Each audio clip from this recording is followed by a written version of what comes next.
Hi, everyone. Good evening. Thanks for coming along tonight. I'd like to welcome you to this webinar, Shining a Light on Political Lobbying. We've got a lot of people coming into the call, which is fantastic to see. And I think, we're in for a really interesting session tonight. I'd like to start by introducing myself. So I'm Ophelia Davenport. I'm a digital organiser at the Australian Democracy Network, and I'll be helping facilitate tonight's session, which will hopefully go for around an hour. We'll try to stick to that time length. So I'd like to start this webinar by acknowledging and paying my respects to the Aboriginal and Torres Strait Islander peoples. I'm on Wurundjeri country and acknowledge the traditional owners' enduring connection to land, water and culture. I'd also especially like to recognise that last week being January 26th, it was quite a hard week for many First Nations people. And I hope regardless of what you did on that day, you were able to reflect on what that day means to you and to Indigenous people in this country. And I encourage you to pop in the chat now and say hello if you'd like and name the traditional land that you're calling in from. Alrighty. So tonight's webinar is part of the Our Democracy campaign, and it's co-hosted by the Australian Democracy Network, Transparency International Australia, the Human Rights Law Centre, and the Uniting Church Australia Synod of Tasmania and Victoria. So the Our Democracy campaign, which I'm sure many of you have heard of, it's a campaign made up of individuals and civil society organisations in an alliance speaking up for an end to corporate influence in our democracy. And it's a non-partisan campaign, which means that it isn't affiliated with any specific political group. All right, great. So let's get into tonight's topic, which is all about lobbying, political lobbying, the good, the bad, the secretive. We're going to get into it all tonight. We do have a very special guest speaker on the call with us, Dr Monique Ryan, MP for Kooyong. Thank you, Monique, for being here. We do have some pre-prepared questions for Monique. However, we'll have about 10 minutes as well later on where we're going to open the floor directly to the audience. So if questions do come up for you throughout the session tonight, please keep them in the back of your mind or feel free to note them down in the chat, and we will get to them when we get to that part of the webinar later on, and we might ask folks to come off mute and ask their questions directly. I'd also like to quickly introduce Isabella Morand from the Australian Democracy Network. Isabella will be helping with any tech support tonight. She'll be monitoring the chat and you'll see her posting some links in there as we go. So if you do need a hand with anything Zoom related, she will be there to help you. Okay, so first off, to frame our discussion tonight, I'm going to pass over to one of my co-hosts now, Clancy Moore. Clancy is the CEO of Transparency International Australia, and Clancy is going to explain what we mean when we talk about lobbying and lobbyists and where issues might come up when it comes to lobbying and the health of our democracy. So I'll pass over to you now, Clancy. Great, thank you, Ophelia.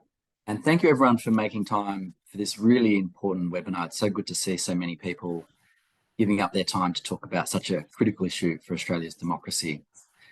Firstly, I'd just like to express my support and active participation in the Our Democracy campaign, but also as an endorsing organisation of Dr Monique Ryan's Clean Up Politics Act, which we helped launch last year in Parliament with a few of the people on this call as well.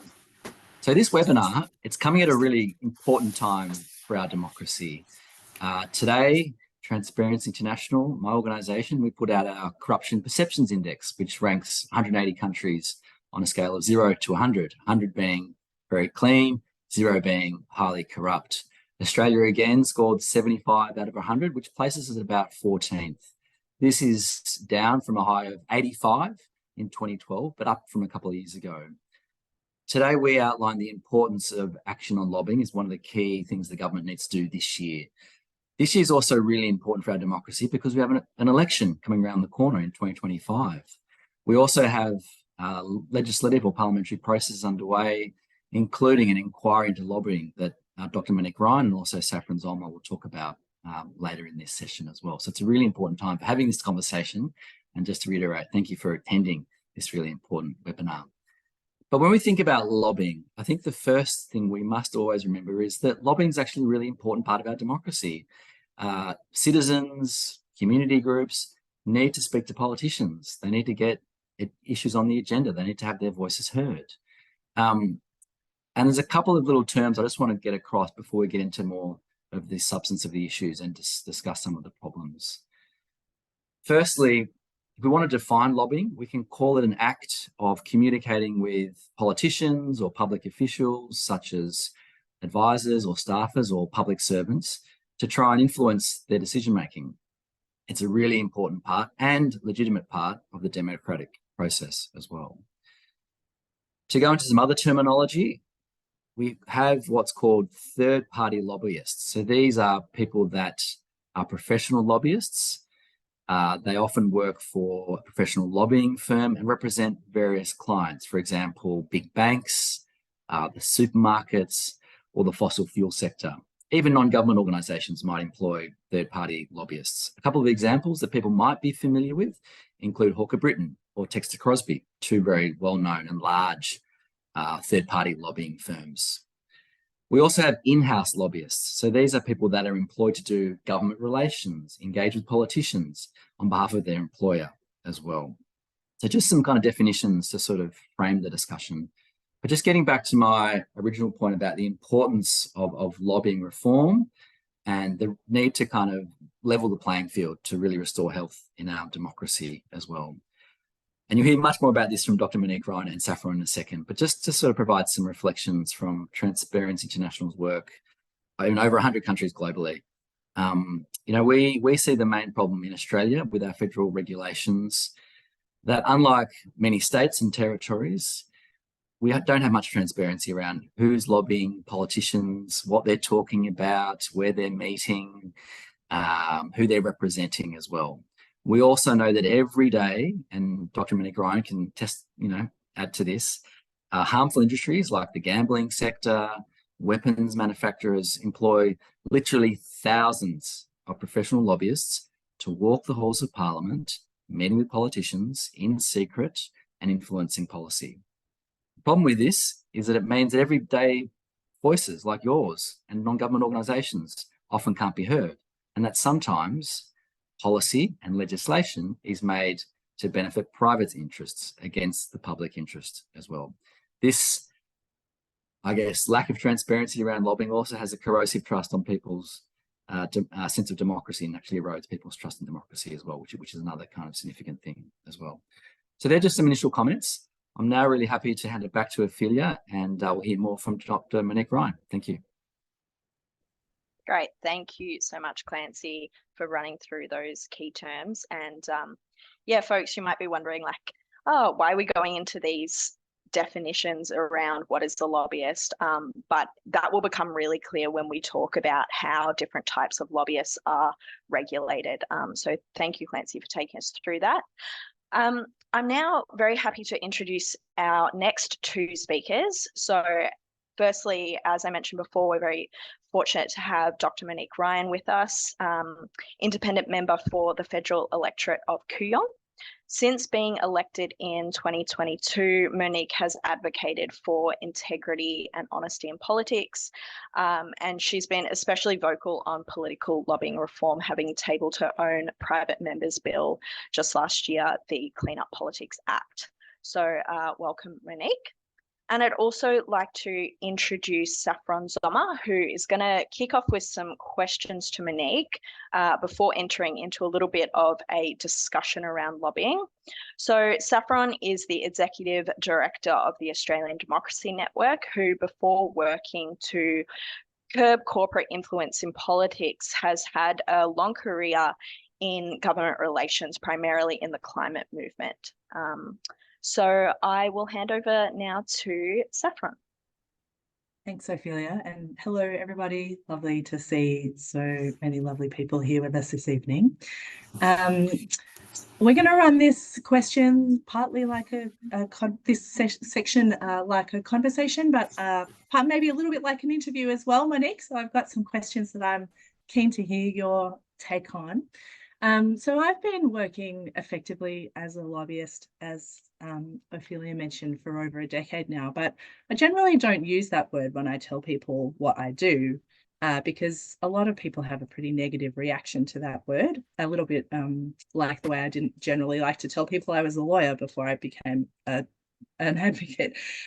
So obviously I think that's a sign that we have a bit of a problem in that space when you work as a lobbyist and you don't want to use that word about yourself. We do have some regulation in the space. We have the Statement of Ministerial Standards and we have the Lobbying Code of Conduct, but neither of those things is an actual enacted piece of legislation.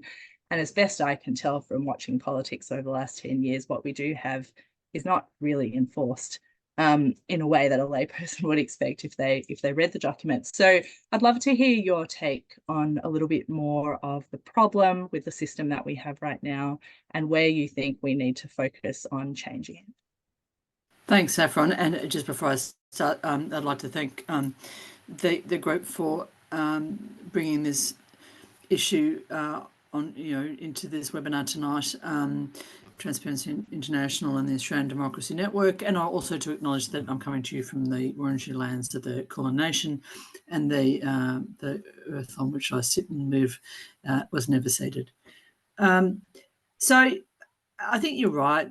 The word lobbyist in Australia is a bad word, and we see lobbyists as people who are essentially, interestingly, we see most people, I think of lobbying as a malign activity, that it is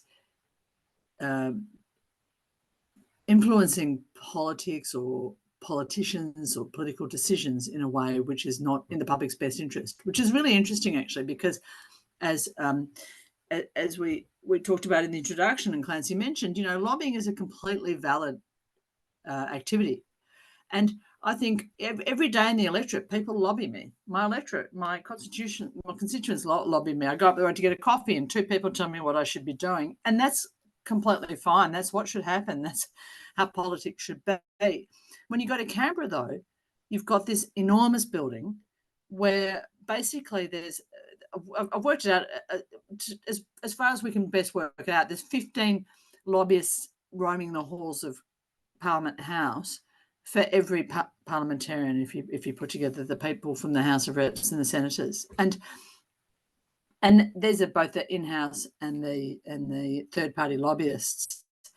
And the reality is that those people are paid people who are in a position where they have privileged access to politicians, and that is the problem with this, is the inequity, because there's also every sitting week lots of people who come to Parliament, sometimes at personal expense, inconvenience, sometimes it's a traumatic thing or a frightening thing for them to do because they want to tell us their stories. But essentially, and they should be able to do that, but that place is being taken by people who are being paid to get into the ears of politicians and to affect the decisions that we make. So I don't have a problem with lobbyists per se. I think it's extremely important for us to have people who will speak on behalf of individuals or groups to try and influence political decision making. The problem I have is the inequity of access and the lack of transparency around it. And particularly in this country, the fact that we have, as you've mentioned, we do have a code of conduct for ministers and for politicians and for lobbyists, but it's not enforced. And I argue that it's worse than having nothing, because it makes people feel falsely reassured that the government's onto it and that the actions of these lobbyists are being overseen in some way when that is actually not the case. So generally, your voluntary codes of conduct for industries are not worth the paper that they're often not, particularly often printed on. But in this instance, actually, I think they're actively unhelpful. And so coming to Parliament as a new politician, not a career politician, but someone who's come from an industry. I was a career medical professional in a public hospital system, I've been shocked, and I don't think of myself as a particularly naive or shockable person, but I have been shocked by how many people are actively wandering the halls of Parliament all of the time, knocking on the doors, sticking their head around the corner, saying, "Can I have a chat?" or approaching all of us for the politicians to have a word in our ear, and many of them, we haven't quite got onto this yet, we haven't got onto the revolving door, but many of them are people who know the system because they've been working in it before, either as politicians themselves or as senior assistants and public servants who know the system, who have insider knowledge of what goes on and have particular expertise and knowledge of how to manipulate the system, and that is also very problematic. We have a trust deficit in Australian politics. Australians don't trust politicians, and these sorts of issues of inequity and lack of transparency really contribute to that. Yeah, that's nice long answer for you. Really agree that it's shocking when you spend time in Parliament House to realise just how closed of a system it is. And I really feel like one of the most useful contributions that I've made over my 10 years or so in that building has been getting the door open for really small community groups who wanted to share their perspective on the impacts of public policy decisions that were being debated in that building, and had no ability to figure out who to talk to, how to get to them, how to navigate any of those parts of the system. So you're right, unless you have the resources to have the in-house expertise to know how to handle the system, you don't get in. And that's where you come to that lack of imbalance that you were talking about, where politicians and decision makers are hearing one side of the story and missing out on a whole range of perspectives that would help us to get better decisions made. It's been my experience as well. So Monique, last year you decided to do something about this problem, which is great to see. You've put in a private members bill on this topic. I'd love to hear a little bit more of the top lines of what's in that legislation that you're proposing, but also a bit more about your motivation for why you chose to focus on this particular problem when there are so many things that you could put in a private members bill about. You've obviously thought this one was a really important one to be taking action on. Absolutely. And one of the nice things about being in the biggest crossbench of any Australian Parliament is the fact that there's quite a few of us who have a real commitment to and interest in integrity measures, who have stood for election, trying to assure our constituents that that's something that we're committed to.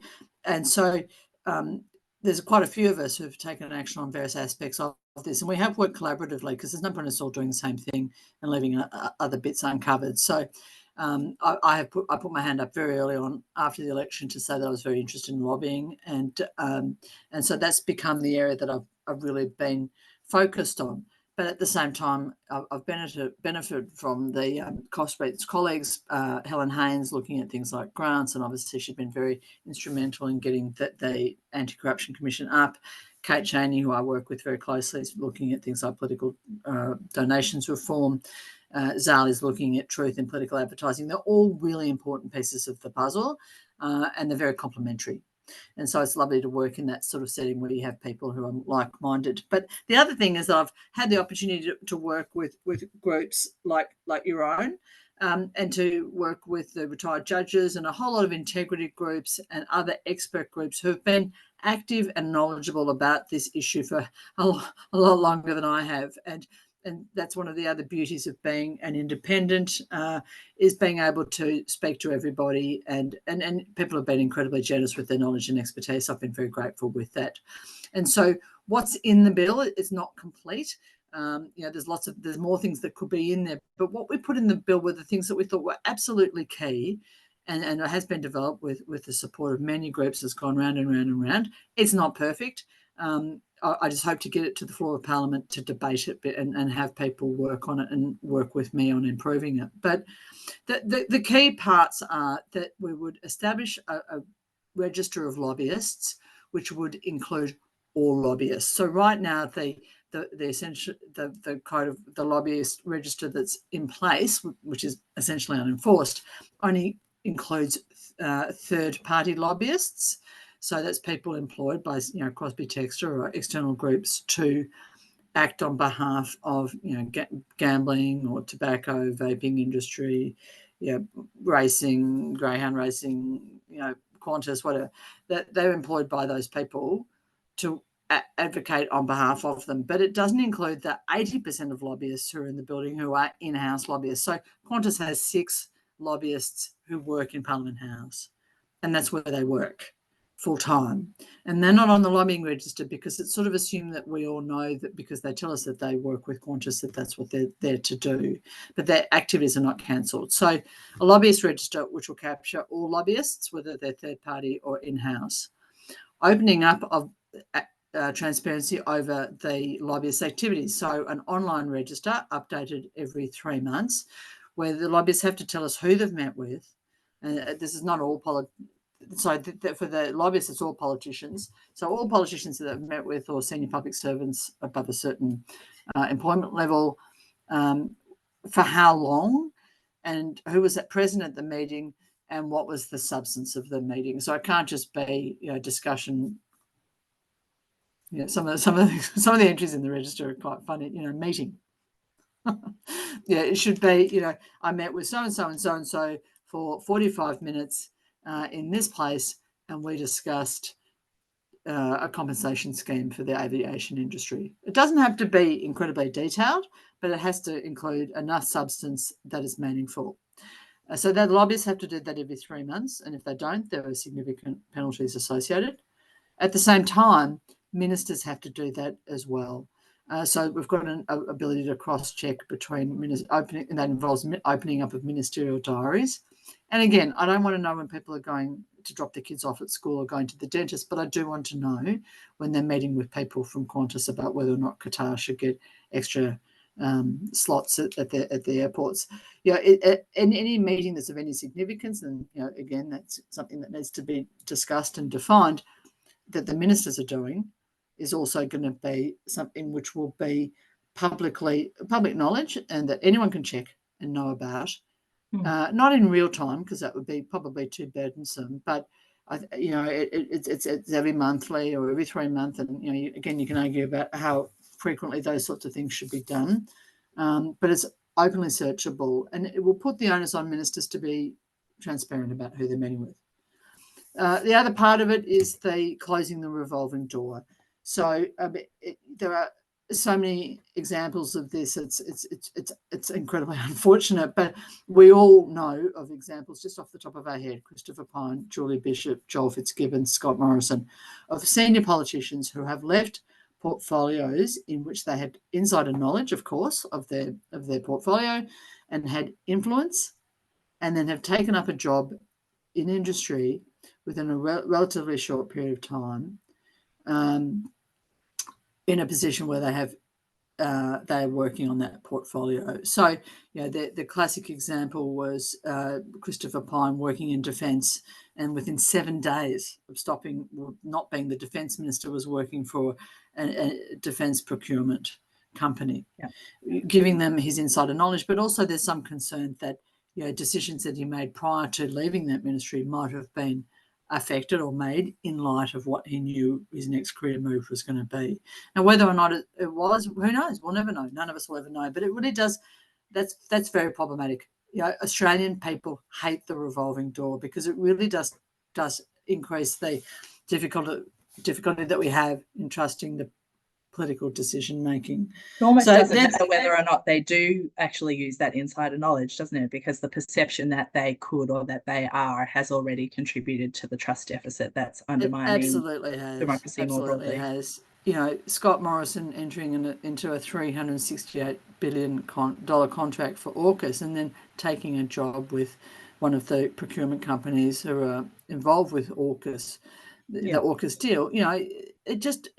Of course, I always call it the sniff test, not the pub test, for some reason, but it doesn't pass the sniff test or the pub test. Like, everyone's like, oh, you can't be serious. I mean, how can we trust politicians when we can see this clear evidence of them feathering their own nests as clearly as we do?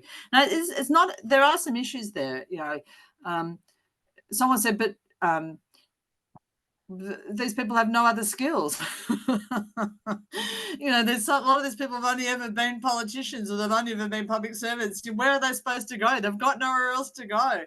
Isn't that what the pension's for when you leave politics? Well, there are some. Well, that's another question. Actually, there's another one. Is maybe people should use their government pension if they go and off and do these sorts of things. But you know, I think the devil's is not in the detail there. That can be worked out. But if people have skills, they can go and work in an industry, or they can just have a cooling off period. Monique, you know, I can see everyone in the audience grabbing their violin for the poor politicians. The who world's can't find a tiniest job violin. after they leave Parliament. I mean, Can I take you back to the transparency measures that you described? Because for me, I feel like there's a couple of things in the transparency space that really motivated Australian Democracy Network to support this bill that you've put forward. One of them being that we can see in jurisdictions which do have open ministerial diaries that you can track key meetings and key decisions and approvals in a pretty devastatingly clear way. Obviously, like this grey corruption doesn't happen when you pass over a big bag of money and you get your signed document back. It's not like that. But one of the things that Open Diaries allows us to do is see these patterns so that we can understand how grey corruption happens much more clearly. And the same thing happens with political donations too. And Centre for Public Integrity and Australian Institute have done plenty of analysis that shows that we can see those dynamics. So I think there's a lot of value in us being able to just see who is being met with who, and also perhaps you behave slightly better if you think that your diary is going to be scrutinised. But more generally, I feel like over the last 10 years, there's been such a shift in our federal politics away from an expectation of transparency and accountability towards an expectation that you can keep things under wraps and that will be acceptable and okay. And I think every step we take towards pushing back against that and making transparency and accountability the norm help reset political culture in a way that does rebuild trust. So those were two of the impacts that I really saw as potential big wins from that legislation were it ever to become law. Is that where you were thinking about the impacts as well, or did you have other things in mind when you wrote that legislation? No, that's pretty much it. And it is really interesting when you think about it. I'm probably older than almost most of the people on this call, but when and I'm new to politics, I'm a bit naive about how it works in terms of how things work. But when I was younger, I remember, the New South Wales Premier losing his job because someone gave him a bottle of Grange and he didn't declare it. And even before that, there was a federal Labor minister who lost his job because he didn't declare a gift of a Paddington bear when he came through customs. And you have that, and now you have these sort of barefaced situations where we're giving extraordinarily large amounts of money to people to to keep a very small number of people in human offshore detention. And it turns out to be your mother-in-law's brother sort of thing. I mean, the extent of the apparent corruption and the extent to which the processes have become diluted and ineffective integrity processes in just in a generation is striking. But we're like frogs being heated up from cold to hot water. A lot of people don't appreciate how much what we used to call the Westminster system of ministerial responsibility and accountability has been eroded in the last 25, 30 years, and we really have to sort of do a hard reset, I think, on it. Great. So I wanted to ask you for some stories about what it's like to be lobbied. I guess I have the stories of what it's like to be a lobbyist. And one of the things that I have reflected on is that it's such a natural human behavior to trust people that you have relationships with. And so a lot of the things that cause trouble in this space are actually pretty normal behaviors that any of us would engage in our lives, in our working lives, in our normal lives. And my experience of working in Parliament House has definitely been that information and relationships are the currency up there. Like, you need to be able to talk to people and you need to talk to them and know what you need to know. And I think it's taken me 10 years to really be effective at working in that building, to have established trust with the people that I need to be able to work with. I'm curious though, like, a lot of my experiences have also been really positive, especially working with members of the crossbench who don't have a public service department to do their research briefs and are trying to get across, 500 critical public policy questions and vote on them every time they come down to Canberra. They can, and I think you kind of alluded to this when you talked about writing your own bill, that there had been some really positive collaboration with experts and civil society organisations who had a lot to contribute to the process. So I think, yeah, it's very easy to overlook how much outsiders can add to the business that goes on inside Parliament House. I'm curious if you have anything to share about your own experience as a newbie, who I'm sure has got a line outside your door every sitting day of people who want to talk to you about something or other. What does it feel like to be on the receiving end? I came from working in a public hospital, so and I actually used to do a lot of medical research and had a lot to do with the pharma industry. So I haven't. It's not like I haven't had. And I used to be actually involved with the government in terms of lobbying for on behalf of my patients for registration of new tests, medical tests, or of new drugs in some instances. And I worked with pharma on that. So I'd had that experience before. Look, I think it is interesting, as you say, Saffron, and it's something I've probably not appreciated until I got there, how important personal relationships are in the house. I've felt like, in having only been there for 18 months, that I've really started to hit my straps in the last 6 months, because I've worked out how it works and who to talk to and how to talk to them. Plus, I've built up some brownie points by being someone who I think is fairly straight. I think is reasonably sort of honest with people. If I'm not going to help them, or I can't help them, or I can't support them, I'll tell them that and why. So you do get these relationships, and you can start seeing how you can wield some effect. And I can see that the good lobbyists are charming, and they're very good people, and they can be very persuasive. And so it's very, very easy to fall into this, especially when these people are offering you sometimes very significant inducements. So, when I was elected, all of us got offered, all the parliamentarians got offered Qantas Chairman's Lounge membership, and I accepted it.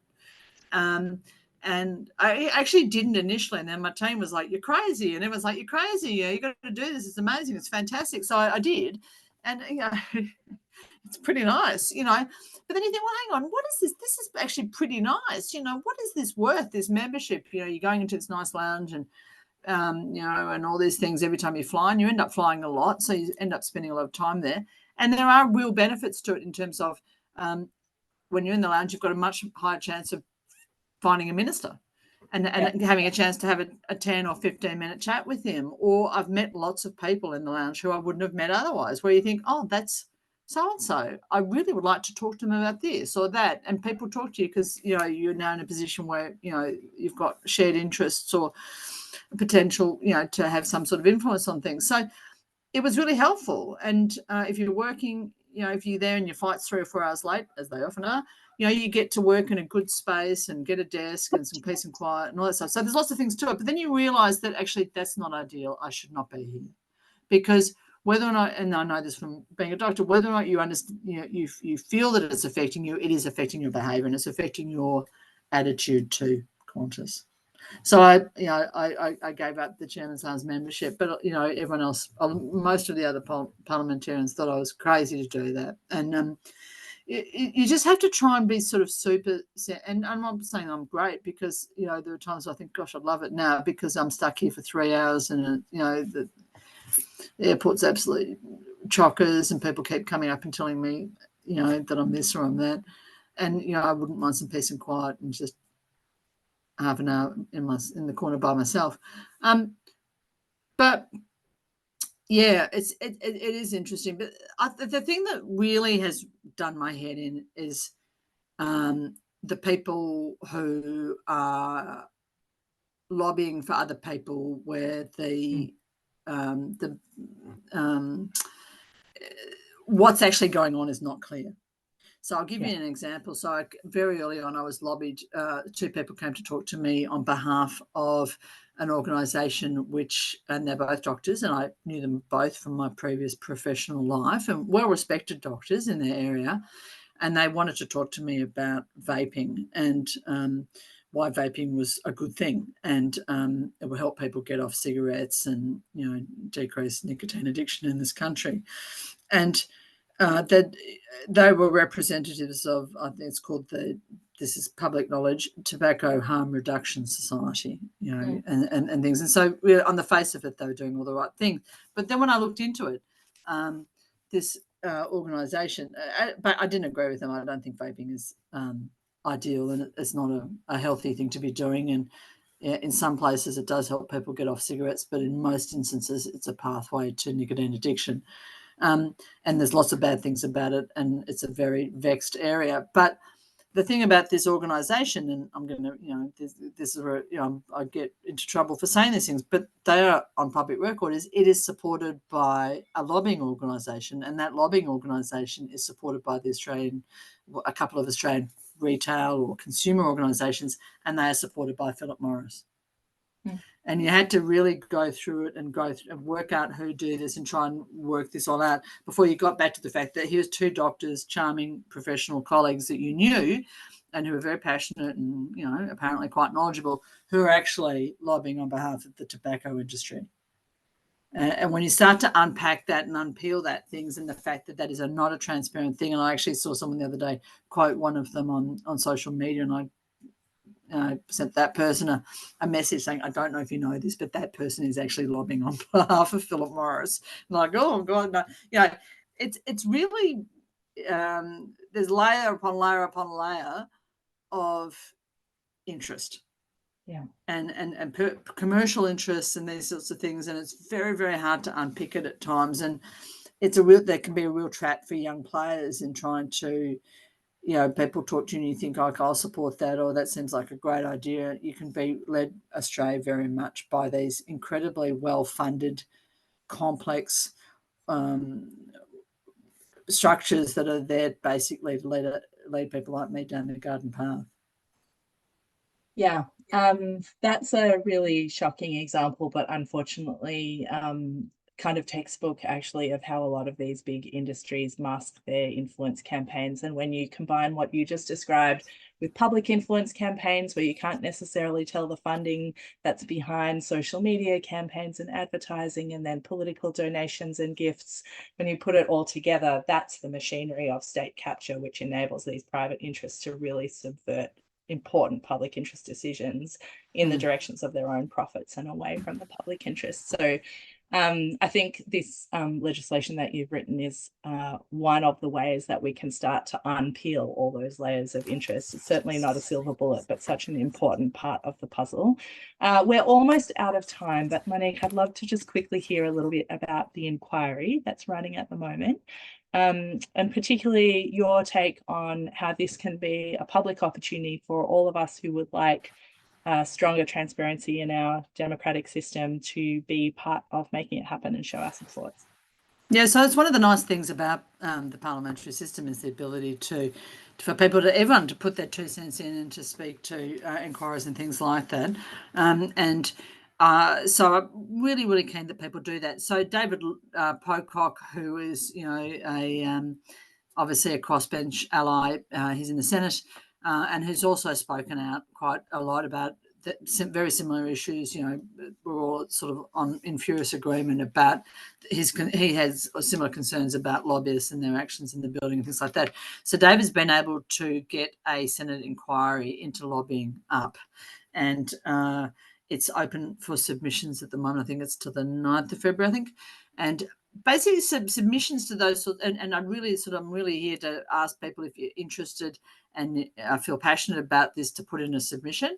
It doesn't, the thing about these sorts of submissions to these inquiries, I've been part of them in the committees that I'm on, it can be as simple as half a page. It can be 5 dot points. It can be a picture. I mean, you can put in, or you can put in a 150-page footprint, footnoted document or your PhD thesis. But it's up to you. It doesn't have to be complex and stuff like that. But it's very powerful when people submit to these inquiries, and the more the better.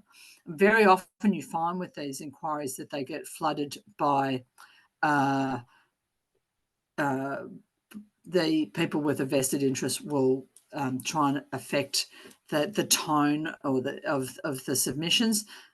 For example, there's one recently on telehealth and provision of telehealth services by these big commercial practices now that are employing heaps of GPs, and you can go on and see a GP via telehealth without ever actually meeting a doctor. And some of these companies are making a huge amount of money providing vaping devices or weight loss medications via these platforms. Is not very well regulated. So some of those providers, you know, there was a recent Synod inquiry into this, and they gave everyone who put a submission in a $50 voucher for, you know, do this, and you know, you can get $50 worth of vapes from our online pharmacy. You know, people do try and subvert this process as well, but people writing in, constituents, voters, people who don't have a vested interest expressing how they feel about this to the Synod inquiry is extremely powerful. Every submission will be looked at and taken on board. And so I'm basically asking people if they feel strongly about this, and I hope you do, because it's your parliament, and you know, it's it's all of our democracy. And I think, you know, we should all do what we can to try and, if we feel strongly about it, you wouldn't be here if you didn't, to protect it, to put in a submission to the inquiry. That would be really helpful. Great. So there's the other thing is, at this point, sorry, just to say, the Attorney General at this point has indicated, he hasn't said it, he won't say it out loud, but he has said that he won't bring my bill to Parliament to be debated. So, I mean, just a personal thing. If people, what I've said to people is, you know, when they're in government, the Labor was all in, when they're in opposition, Labor was all in favour of it. They get to government and it's no longer in their best interest. The opposition doesn't want it debated. That tells you something. And so I think it's, you know, I'm doing my best to try to get the government to debate, allow us to debate this bill on the floor and have a vote on it, because then people have to stay, they have to, you know, state their opinion. That, you know, we can get them on record as to whether or not they are committed to increasing integrity and transparency. So if people were interested and up for it, I'd really love them to say that they would really like that bill to be debated in the House. Just sounds a bit reminiscent of the story of how we got the knack, Monique. Yeah, exactly. I mean, there. Exactly. And I've said to the government, you know, you put these bills up, private members' bills up, and they sit on the bill for 3 months and then they fall off. I'm going to put it back. You know, I'm going to keep putting it back, and I'm going to take it to the election. And if there's a balance of power situation at the next election, you know, it's these sorts of measures that would make me support one team or the other team. And, you know, and I'll continue to do that. We'll get there, but it's not going to be easy. It's going to take a lot of work, and all the support I can get from communities that, you know, will help with that. Okay, so that's the plug for involvement. We're going to hear a little bit more about the logistics of how people could do that if they felt so moved. We are already over time. Apologies, Ophelia. I'm going to pass back to you. Make sure we have time to take at least a couple of questions for Monique from the room.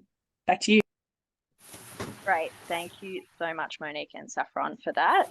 So, folks, we've got roughly 8 to 10 minutes for some direct Q&A from the audience. We've already had some wonderful questions coming into the chat. So if you do feel comfortable, I might ask you to come off mute and ask your questions directly.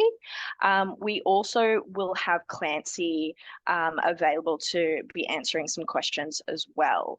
So the first person that I might ask to come off mute is Graham Booth to ask a question around skewed interests and cash for access. Graham?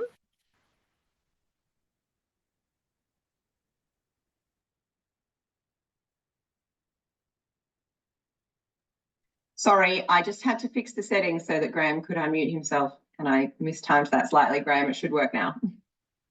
Right, showing unmuted. Yeah, thanks, Ophelia, and thanks, Isabella and Clancy, for your organisation's great support of Monique's great work. We all in this space have got to work together, haven't we? And you know, it's spot on that we've got to just put enough pressure on over enough period, and we'll get there. We'll get there. This is important. So what makes it important? Our position in the network is that it's cash for access. We use those words because they're impactful. So Monique, my question, that's our central position, our suspicion, our assertion is that people are willing to pay cash for access. And you've used the word privileged access, great words. So the lobbying, our assertion is that lobbying is skewed by those interests. Their funding, their pattern of funding will show that out. We can't see it at the moment.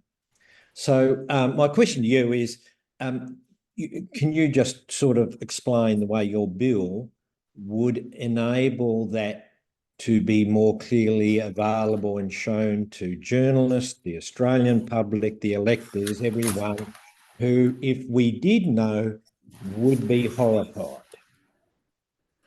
Thanks, Graham, and nice to see you. Happy New Year.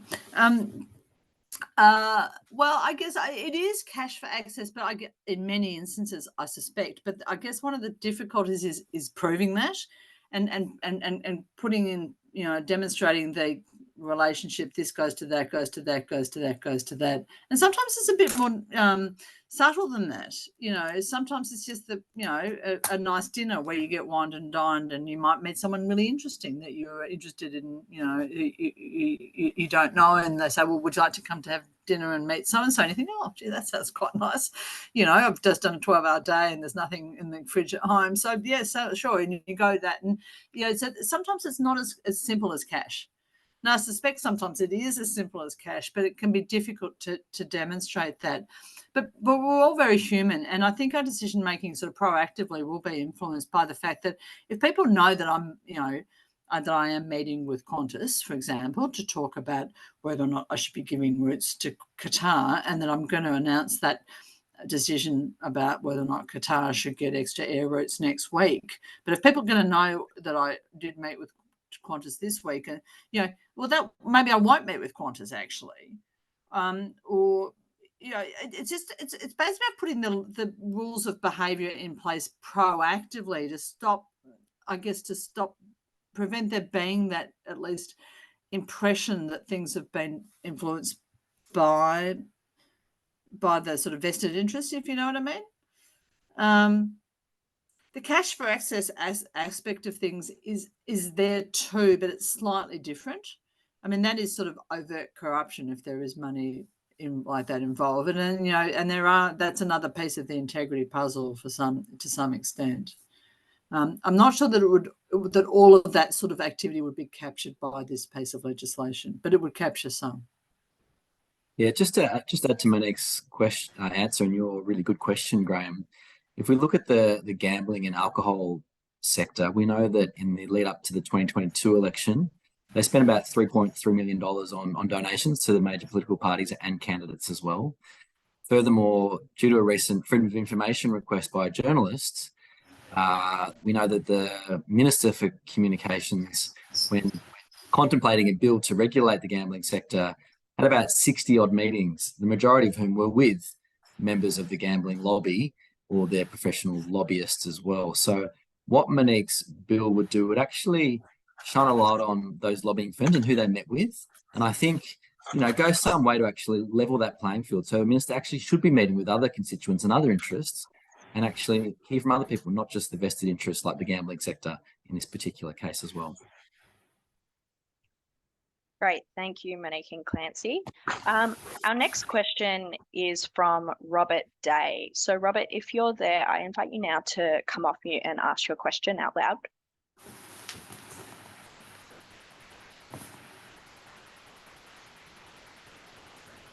Okay, I am here, yes. Monique, I'm wondering what sort of repercussions would there be if politicians simply omit a meeting from their diaries? I mean, are the politicians in any danger if they do that? Well, that's one of the things, I guess, Robert, that it will be discussed, if and when the bill gets up. What we have is we actually have, for the lobbyists, if they don't, the idea is that would then get picked up because we'd see it in the lobbyist diary. So we do have a way of sort of cross verification of these things. The lobbyists, if they don't report these things, get banned from lobbying, from activities. So basically, they're sort of, they're stood down for a period of time, and there's a significant financial, there's a fee, a fine, which is not insignificant as well. And so for the ministers, essentially, my idea would be that they lose their job, which, is something that seems a foreign concept now, but wasn't in the past. But again, there's financial fees, and there's hopefully political embarrassment as well. Yeah, but there's different sorts of the hierarchy of punishments that could be applied, and I think it's worth talking about as well. But someone suggested to me recently, that with an organisation that, like the one that took on Scott Morrison, which is a defence procurement organisation, that if they do that and if they voluntarily, engage with activity which is in contravention of the code of conduct, that perhaps the Australian government shouldn't enter into contracts with them for another 3 years, which would be a nice strong addition to the bill as well. Perhaps difficult to put in place, but it's certainly something worth talking about, because it needs to be more than just a slap on the wrist with a wet tissue, which is essentially what we have now. And Monique, if I understand correctly, you could, if you had an allegation that the laws had been breached, you could refer that to an independent body like the NAC, for example. That is prosecuted that way. And to me, that's already like a seismic shift from what we have now, where there's very little independence in terms of decision making about what gets prosecuted and what does not.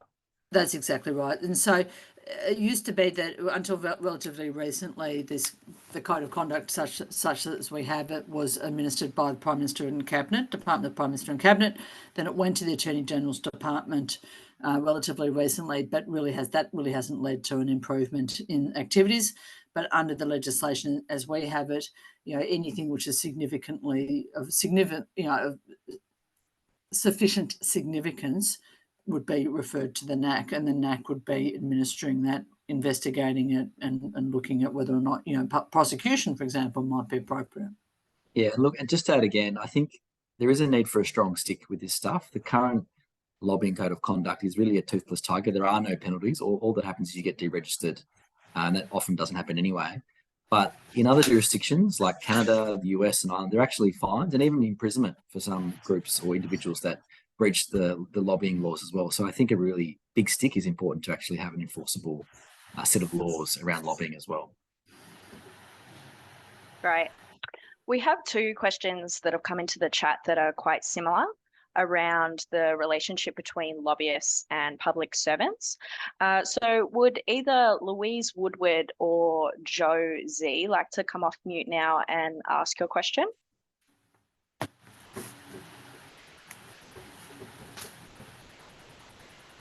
Yeah, hi, Joe here. Sorry, I've written a few comments. Can you just refresh me on what you're asking? It was your question about the relationship between ministerial advisors and lobbyists. Yeah, well, and it's a bit of a cynical question, because to what extent do they collude in order, how reliable, how ethical? I'm just very suspicious. The whole system, how ethical are the advisors who are paid to advise the minister, but what's going in their back pockets? Can I put it any simpler? Monique, what's your thoughts? Well, Joe, I think one thing I'd say is I suppose public servants do have there are regulations around their activities which are enforceable, which to a much greater extent than that of lobbyists. There are, and so you would hope that you could have more faith in the activities of public servants, but senior public servants would be covered by this legislation, especially in terms of the revolving door. I mean, just recently we've had several very senior public servants who've left ministerial departments and then gone into that industry, which it's very similar to the situation with with a minister doing the same sort of a thing. So I think public servants are probably possibly less of a problem than the politicians, but they would be covered by this legislation to the same extent, which I think is appropriate. In some instances, there was a real concern of some of the senior public servants are on very high wages, and then they go into these industries and garner very, very high wages for using knowledge and influence that they have gathered at the public expense, whilst being employed by the government. And so I think it's entirely appropriate that they get covered by this as well. Is there time to add one more thing, Ophelia, or are we going to be over time? Yeah, very quickly, Saffron. One aspect of the revolving door that we haven't really talked about is personnel exchange. And this happens in a lot of public service departments where public servants who are on the public dollar will be placed into industry bodies to help them understand their, industry better. And then they come back into the public service, and it happens in the reverse direction as well. So I think oftentimes what I see is that there is no smoking gun, because they don't even have to pick up the phone and tell the minister's office what they want. It's understood. And the personnel have revolved through industry and back into government so many times that it's almost hard to see where, the fossil fuel industry and a government might end. Like, that's definitely been the view that a lot of researchers have taken when they've looked into it. And so I think one thing that you could expect to see after making ministerial diaries public and exposing the fact that there are some people who are being consulted about decisions, and there are a lot of people who never get to say what the impacts on them will be or what their perspective on an issue will be. Once that is surfaced, then I would think slowly there's, like Monique said, like maybe she doesn't meet with Qantas and she goes to meet with like a travellers, association or something instead, or baggage handlers or whoever knows. Like, there's so many different stakeholder groups on any of these big issues. And these problems are so complex and multifaceted that we just have to start chipping away at them. There is no one way that we're just going to fix it. There's no piece of legislation anyone could write that's going to do the job. And we just need to accept that each piece that we can put in place is going to have impacts that will ripple out through the whole system and slowly help us get it back on track. So thanks for indulging me, Ophelia. Just want to say one more thing always. No worries, of course. Folks, we have flown through our time tonight. Unfortunately, that's all the time that we have for questions. So we do want to talk about next steps. So I'm going to hand over to Clancy in a moment to do that and run through that. But firstly, I just want to say to Dr. Monique Ryan, thank you so much for your time tonight. There's nothing quite like getting to hear those personal examples and those real world cases of lobbying. And it really just makes this issue so much more of a tangible problem. So yeah, I know you're gearing up for what's probably a busy first parliamentary sitting week, so really appreciate your time tonight. Thank you. Thanks for having me. Yeah, of course.